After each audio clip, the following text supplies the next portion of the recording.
Hai, nama aku Aurel Presensi 22. Di sini aku udah nggak ikut pembelajaran Infor selama 2 kali karena banyak diskon lah, acara lah. Jadi, bayangin guys, aku baru bangun dapat tugas ini. Wait. Dapat tugas ini. Udah begitu, teman-temanku yang baik hati memberikan aku yang ini guys. Yang ini. Ayo kita jelaskan. Apa itu linked list? Pertama, kalian ambil kertas, kita sediakan pulpen, dan ayo kita jelaskan. Apa itu linked list? Jadi, linked list itu adalah salah satu bentuk struktur data yang berisi kumpulan data yang tersusun secara sekuensial, saling terhubung, dinamis, dan terbatas. Suatu simpul atau node yang dikaitkan dengan simpul yang lain dalam suatu urutan tertentu. Nah, apa sih node itu? Jadi, andai kata kita punya salah satu data. Di sini kita dibagi menjadi dua, yaitu datanya dan pointer selanjutnya.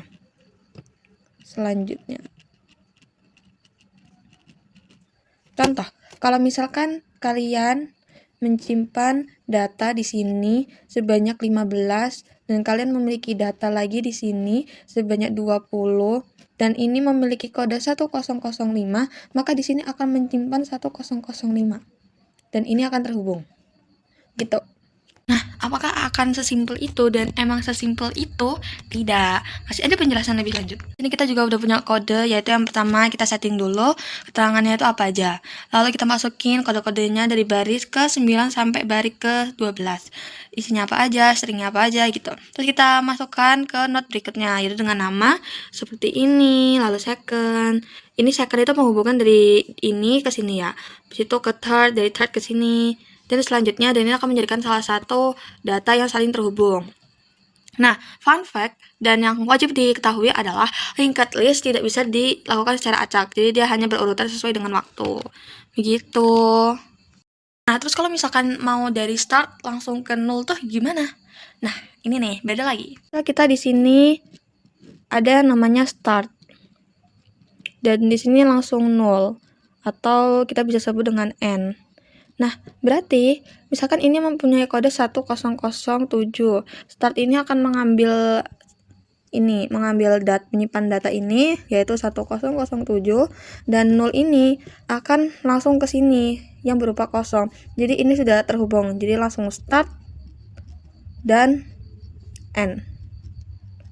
Nah, kalau misalkan menghubungkan ininya gimana nih kalau misalkan ada datanya? Sekarang kita buat data lagi yaitu 15. Sekalian saja di sini kita buat data lagi 7. Nah, berarti ini kita bisa menyimpan datanya 1007, 1008. Berarti ini berisikan 1008 dan ini 0. Jadi ini langsung ke n. Maka startnya akan menyimpan data 1007 di sini. Gitu. Nah, kalau misalkan mau nambah data gimana? Misalkan dari sini nih mau nambah data lagi nih di tengah-tengah sini. Maka bakal ada penyimpanan data lagi di sini. Misalkan kita mau nambah data sebanyak 9. Berarti ini akan menyimpan data ini. Misalkan kita 1109, berarti ini akan berubah menjadi 1009. Dan data ini akan menjadi ya. Gitu. Tamat. Nah, linked list gak sesusah itu kan? Infor itu gampang kalau kita paham dan kita niat. Hubungan secara logika satu persatu dan kita akan paham. Semangat! Aku mau balik tidur. Sekarang kita akan membahas salah satu struktur data, yaitu queue atau antrian. Apa itu queue atau antrian? Queue adalah salah satu dari beberapa struktur data yang menggunakan pola first in, first out. Yang artinya elemen yang pertama masuk atau ditambahkan ke dalam queue adalah elemen pertama yang akan dihapus dari queue tersebut. Yang kedua ada fungsi-fungsinya. Yang pertama ada enqueue, yaitu fungsi untuk menambahkan elemen ke sisi belakang queue. Namun hanya bisa dilakukan jika queue dalam keadaan tidak penuh. Yang kedua ada dequeue, yaitu fungsi untuk menghapus elemen dari sisi depan queue. Namun hanya bisa dilakukan jika queue tidak kosong atau empty. Langsung saja kita masuk ke contoh enqueue. Seperti yang dapat dilihat, pada queue pertama, kita memiliki entry 4, 3, 6, dan 10, dengan 4 sebagai komponen terdepan dan 10 sebagai komponen belakang. Jika kita melakukan NQ, maka kita menambahkan satu komponen lagi di belakang, yaitu kita akan coba menambahkan angka 1 di belakang, sehingga Q-nya menjadi 4, 3, 6, 10, dan 1. Kedudukan 4 sebagai komponen terdepan masih tetap, sedangkan kedudukan 10 sebagai komponen belakang tergantikan oleh 1. Selanjutnya kita akan masuk ke contoh DQ. DQ kebalikannya, kita akan mengurangi satu komponen di depan, yaitu kita masih memiliki entry seperti tadi, 4, 3, 6, 10. Sekarang kita akan mengeluarkan entry terdepan, yaitu 4, sehingga kedudukan entry paling depan berpindah pada 3, sedangkan entry paling belakang masih pada 10. Saya Yesha Kalista Presensi 36 kelas 11F akan menjelaskan tentang struktur data array. Topik yang akan saya bahas meliputi pengertian, fungsi, karakteristik, dan contoh struktur data array. Array adalah struktur data untuk menyimpan nilai dengan tipe yang sama dalam satu tempat. Data array disimpan dalam posisi yang disebut indeks. Indeks sendiri dimulai dari angka 0. Biar lebih gampang, kita bisa pakai analogi kamar hotel. Bayangin data kamu adalah tamu yang akan menempati kamar hotel, sedangkan indeks adalah nomor kamar hotelnya. Dari sini kita bisa tahu siapa yang menempati kamar tertentu dengan melihat nomor kamar hotel atau indeksnya. Dan berikut adalah format data array. Selanjutnya, fungsi. Yang pertama, array memiliki fungsi untuk menyimpan data. Array digunakan untuk mengumpulkan data dalam satu tempat agar mengelolanya lebih mudah. Yang kedua, akses data dengan indeksnya. Misal kita mau ambil data kedua dalam array, kita bisa pakai indeks nomor 1. Yang ketiga, pengulangan data. Kita bisa mengoperasikan data dalam array dengan efisien. Selanjutnya, karakter dari struktur data array. Yang pertama, ukuran data dalam array akan tetap dan tidak berubah, karena alokasi memori dalam array bersifat statis. Yang kedua, indeks. Seperti yang sudah dijelaskan tadi, indeks menunjukkan posisi elemen atau data dalam array. Yang ketiga, tipe data yang seragam. Array cuma bisa menyimpan tipe data yang sama. Misal, array cuma bisa menyimpan data angka atau data tulisan saja. Misal, kita ingin menyimpan nilai ujian di mahasiswa. Kayak gini, bakal ngerepotin kalau datanya banyak. Kalau pakai array, kita bisa nulisin dengan lebih sederhana. Kalau kita mau menampilkan data kedua, kita bisa nulis. Atau kalau mau nampilin semua nilai, bisa pakai perulangan. Nah, dengan begitu kita bisa mengelola data dengan lebih cepat dan efisien. Sekian penjelasan tentang struktur data array. Assalamualaikum semuanya, perkenalkan saya Aisyah Nur Humaira dari kelas 11F. Kali ini saya berkesempatan untuk menjelaskan struktur data yang berjenis stack. Kira-kira apa sih stack itu? Yuk kita langsung ke video penjelasan. Bagi teman-teman yang penasaran, apa sih stack itu? Stack atau tumpukan adalah struktur data linear yang mengikuti prinsip last in first out atau bisa disebut LIFO, yang berarti item yang terakhir disertakan dalam stack menjadi item pertama yang dihilangkan dari stack. Nah, ilustrasinya tuh begini. Kita bayangkan seperti piring yang disusun rapi secara bertumpuk ke atas. Apabila kita ingin mengambil piring bagian bawah, kita harus terlebih dahulu menyisihkan semua piring yang ada di atas. Dalam istilah pemrograman, upaya menambahkan elemen pada struktur data stack disebut dengan push, sedangkan proses menghapus atau menghilangkan elemen data dari stack disebut pop. Kalau teman-teman masih bingung, nyantai wae. Saya bisa jelaskan operasi stack yang lainnya. Semisal, kita di sini punya stack yang berkomponen 5, 10, 13, 2, dan 9. Dimana karena komponen 5 terletak di paling atas, dia menjadi top elemen. Top elemen ini akan mengalami operasi push and pop. Nah, coba sekarang kita coba operasi push. Di mana operasi push ini menyisipkan elemen 6. Elemen 6 ini nanti kita akan terletak di atas elemen 5. Seperti ini. Nah, karena elemen 6 ini dia di atasnya elemen 5, top elemennya berarti berpindah ke elemen ke-6.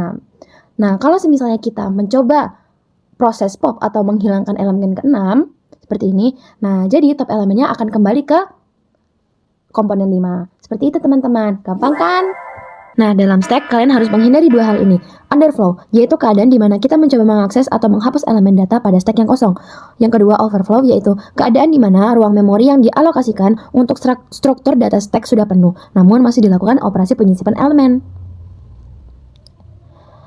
Tipe stack itu sebenarnya ada dua teman-teman. Yang pertama, register stack. Stack ini hanya mampu menampung data dalam jumlah yang kecil, karena ukuran unit memorinya itu juga sangat kecil nih teman-teman. Kalau memori stack, kedalaman dari stack cukup fleksibel dan mampu menangani dalam skala yang lebih besar. Jadi memori stack ini unit memorinya itu lebih besar daripada register stack. Jadi makanya dia dibilang cukup fleksibel dan mampu menangani dalam skala yang lebih besar. teman-teman mikir ya, apa sih fungsi dari struktur data stack ini? Nah, yang pertama yaitu struktur data stack digunakan dalam evaluasi dan konversi ekspresi aritmatika. Proses ini banyak dipakai untuk program compiler. Yang kedua, stack digunakan dalam pemrograman rekursi. Yang ketiga, digunakan untuk pemeriksaan tanda kurung. Yang keempat, stack digunakan dalam manajemen memori. Yang kelima, dipakai untuk memproses pemanggilan sebuah fungsi. Nah, sekian dulu ya teman-teman penjelasan struktur data stack dari aku. Kurang lebihnya mohon maaf. Wassalamualaikum warahmatullahi wabarakatuh. Assalamualaikum warahmatullahi wabarakatuh. Perkenalkan, saya Saifan Afafandini dari SIF absen 35. Dengan ini saya akan mempresentasikan apa itu graf dalam struktur data di pelajaran informatika. Apa itu graf? Graf adalah struktur data non-linear yang terdiri dari vertex, node, dan edge atau sisi. Yang dimaksud dengan non-linear adalah elemen yang datanya disimpan tidak berurutan, melainkan hubungan yang lebih kompleks seperti hierarki. Nah, ini adalah contoh gambar graf. Graf terbentuk dari himpunan edge yang menghubungkan sepasang node. Nah, edge itu adalah garis yang menghubungkan node ini. Nah, titik-titik ini adalah node-nya. Pokoknya mengidentifikasi tempat tersebut. Nah, biasanya digunakan untuk memecahkan masalah pemrograman yang paling kompleks. Nah, ini contoh saat menggunakan satu arah. Ini ya, ini garisnya, ini arahnya, cuma satu arah. Misalnya menggambarkan jalan di suatu rumah ke rumah lain. Nah, ini ya. Gambar tersebut dapat diartikan menjadi seperti berikut. Nah, terdapat jalan dari rumah C ke rumah B. Lalu ada juga jalan dari rumah D ke rumah B. Jalan dari rumah A ke rumah B. Begitu juga jalan dari rumah E ke rumah B. Begitu juga dapat menempuh jalan lain seperti dari rumah E lalu bergeser ke rumah D baru ke rumah B. Begitu juga untuk menuju ke rumah yang lain. Nah, berikutnya yaitu adalah contoh penerapan graf dalam kehidupan sehari-hari. Nah, ini ada Google Map seperti yang setiap hari kita pakai. Lalu yang kedua adalah jejaring sosial. Berikutnya yaitu studi molekul. Baik, terima kasih. Sekian presentasi dari saya. Maaf jika ada salah kata atau salah pengertian dan sebagainya. Terima kasih. Wassalamualaikum warahmatullahi wabarakatuh. Halo, saya Fatimah Muhammad Muladawila. Di sini saya ingin menjelaskan tentang struktur data tree, salah satu struktur data non-linear. Mari simak penjelasan berikut. Nah, di sini ada PowerPoint yang saya bikin tentang struktur data tree. Yang pertama, apa sih itu data tree? Struktur data tree adalah struktur data berbentuk hierarki, mirip seperti pohon keluarga. Nah, ini adalah ilustrasi struktur data tree. Bagian-bagian dalam struktur data tree ada 5, yaitu ada node, ada root, ada child, ada leaf node, dan juga edge. Nah, node atau simpul adalah elemen dasar. Nah, berfungsi untuk menyimpan data. Node ini berisi yang pertama adalah data, informasi yang disimpan, misalnya seperti angka, nama, dan juga file. Yang kedua adalah pointer atau referensi. Pointer atau referensi itu adalah penunjuk ke kode lain atau anak atau parent. Nah, di sini ada root. Root atau akar adalah simpul teratas dari sebuah tree, dari sebuah pohon. Nah, kalau di kehidupan sehari-hari kita bisa mengilustrasikannya atau membayangkannya seperti kakek atau nenek, biar cepat paham ya. Terus yang menghubungkan ini namanya edge. Nah, edge ini, jika sebuah tree memiliki n node, maka tree tersebut akan memiliki n1 edge. Hanya ada satu jalur dari setiap simpul ke simpul lainnya. Ini cuma ada satu jalur. Terus habis gitu, setelah root, ada child node atau simpul anak dalam simpul turunan dari simpul di atas. Nah, maksudnya ini child node ini bisa kita bayangin seperti ayah atau ibu. Nah, si ayah atau ibu memiliki anak lagi, namanya leaf node atau cucu. Nah, si leaf node ini adalah bagian paling bawah ini. Paling bawah, simpul ini juga disebut sebagai external node. Oke, si leaf node ini sudah tidak bisa memiliki akar lagi, itu sudah mentok. Oke. Fungsi dan kegunaan.